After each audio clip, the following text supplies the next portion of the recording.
Hari ini merupakan hari pertama masuk sekolah setelah libur panjang di semua tingkatan baik SD, SMP maupun SMA.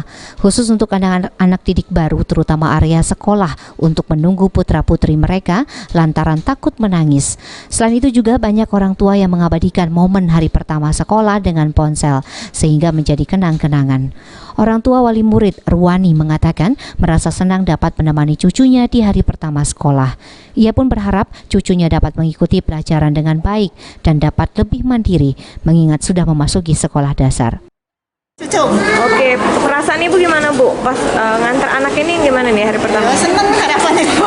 Senang ya Bu, harapannya gimana Bu harapannya? Ya semoga anak cucu ini jadi orang yang berguna. Oke.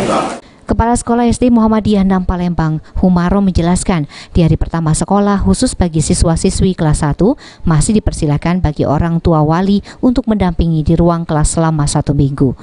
Dan setelah itu, ia meminta kepada para orang tua untuk mengantar hanya di bagian gerbang saja. Jadi untuk tahun ajaran baru 2019-2020 di SD Muhammadiyah 6 ini kita menyikapi orang tua yang pertama kita memberi kemudahan.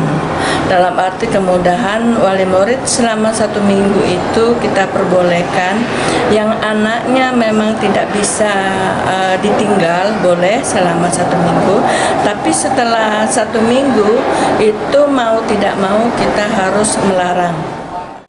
Ia juga menambahkan bahwa hal ini dilakukan agar para anak-anak terbiasa mandiri dan seluruh kegiatan akan diawasi dan dijaga oleh guru kelas.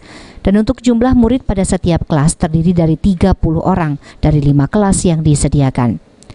Humaro mengatakan untuk jam belajar di hari pertama dimulai dari pukul 6:45 waktu Indonesia Barat hingga jam 9 pagi. Dan untuk umur siswa-siswi kelas 1 ini berusia 6 tahun. Hal ini sesuai dengan aturan Menteri Pendidikan. Amanda Lydia, PAL TV.